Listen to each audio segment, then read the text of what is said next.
The monitor's flatline scream was still echoing through the penthouse when Marcus Webb realized his daughter's future had just died with the woman on that gurney. The morning had started like any other desperate Thursday. Marcus stood in the Plasma Donation Center on Fifth Avenue, his worn jacket smelling faintly of the diner grease from his double shift, watching the needle slide into his vein. $45. That's what his blood was worth today. $45 toward Lily's medication, toward keeping his 8-year-old daughter's autoimmune disease from stealing what little childhood she had left. "You're AB negative," the technician said, not looking up from her screen. "That's rare." Marcus nodded. He'd heard it before. Rare didn't pay the bills any faster. He was wrapping the bandage around his arm when his phone buzzed. Unknown number. He almost didn't answer, but something made him swipe. "Mr. Webb? This is Grace Chen from Livingston Memorial Hospital. We found your number through the donor registry. We have an emergency situation, a patient needs AB-negative blood immediately. She's suffering from a rare blood disorder and standard transfusions aren't compatible. Would you be willing to come in?" Marcus looked at his watch. His shift at the diner started in 2 hours. Lily was at her grandmother's across town. But the word, emergency, had a weight to it that pressed against his chest.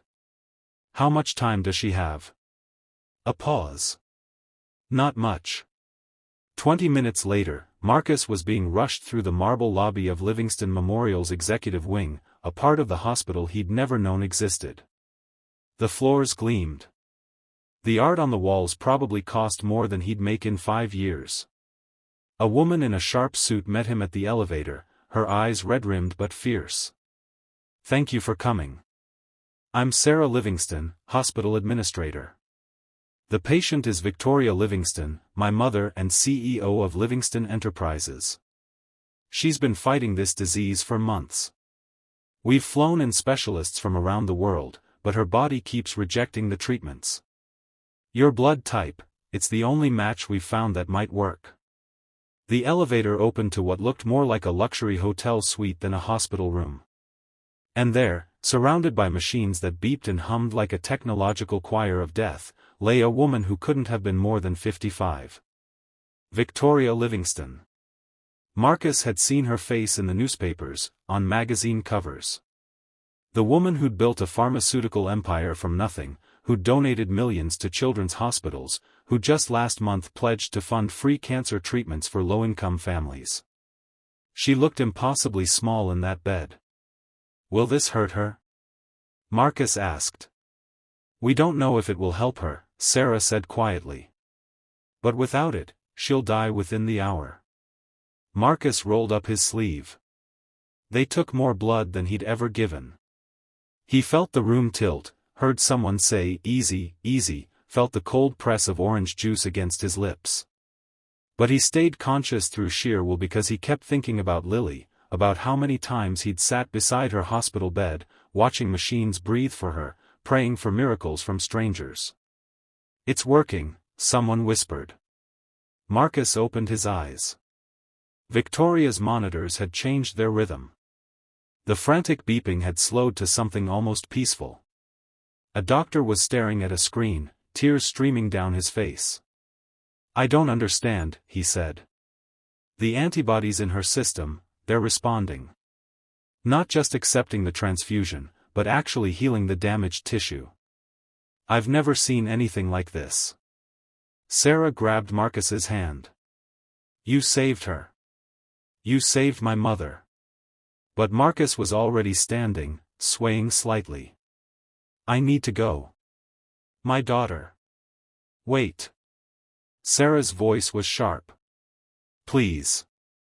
At least let us pay you for your time, arrange transportation. I don't want money for this." The words came out harsher than he intended. People shouldn't have to buy their way to being saved. He made it to the elevator before the world went gray at the edges. Marcus woke up in a private room with an IV in his arm and Victoria Livingston sitting in a wheelchair beside his bed, very much alive and wrapped in a silk robe that probably cost more than his car. You passed out in the elevator, she said. Her voice was raspy but strong. Severe anemia. When was the last time you ate a real meal? Marcus tried to sit up. My daughter is fine. Sarah sent a car for her and your mother. They're in the family lounge down the hall, eating what I'm told is an obscene amount of ice cream. Victoria's eyes, sharp and gray as winter sky, studied him. Sarah also told me you refused payment. I told her. I know what you told her. But I looked into you, Marcus Webb. Single father, 2 jobs, daughter with juvenile dermatomyositis. You donate plasma twice a week to pay for her treatments. You're drowning in medical debt. And you gave me your blood, possibly saved my life, and asked for nothing. She leaned forward. Why? Marcus met her gaze. Because a year ago, my daughter needed blood during surgery. Some stranger gave it without asking who she was or whether we could pay. I don't even know their name. But Lily's alive because someone believed her life mattered more than money. His voice cracked. How could I do anything less? Victoria was quiet for a long moment. When she spoke, her voice was different, softer, more human. I built my company on a simple principle: medicine should heal people, not bankrupt them. But I've been so focused on the macro level, policies, donations, initiatives, that I forgot what it looks like on the ground. Forgot what it costs people like you just to survive. She pulled a folder from her robe pocket. Your daughter's medical records. Sarah obtained your permission while you were unconscious, invasively, I know, but I needed to understand. Marcus's heart hammered. What about them? We manufacture the immunosuppressant she needs. It costs us about $8 per dose to produce. We charge insurance companies $300. You're paying out of pocket because you don't qualify for assistance programs but can't afford insurance. Victoria's hands trembled slightly on the folder. Marcus, you're giving blood to afford medication that costs my company less than a latte to make. Do you understand how obscene that is? He didn't trust himself to speak. I'm not asking you to absolve me of that, Victoria continued. But I am asking if you'll let me try to do better. Not just for Lily, but for every child like her. She held out her hand. Work with me. Help me see the gaps I've been missing. Your daughter gets her medication free for life, that's non-negotiable, but beyond that, help me fix a broken system. I need someone who understands what it costs to choose between medicine and food, someone who won't let me forget that behind every policy decision are real people making impossible choices. Marcus stared at her outstretched hand. I'm a diner cook and a night janitor. I don't know anything about running companies. You know what it means to give everything for someone you love. You know the value of a life isn't measured in dollar signs. That's not something you can learn in business school.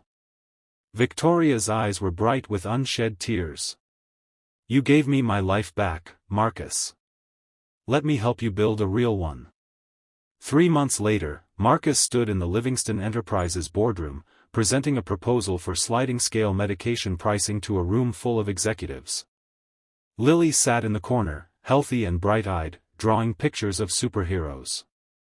Victoria sat at the head of the table, watching him with something that looked like pride. After the meeting, she found him in her office. You're a natural, she said. I'm terrified every time I open my mouth. Good. That means you care. She moved closer. Marcus, I need to tell you something, and I need you to listen without interrupting. His stomach dropped.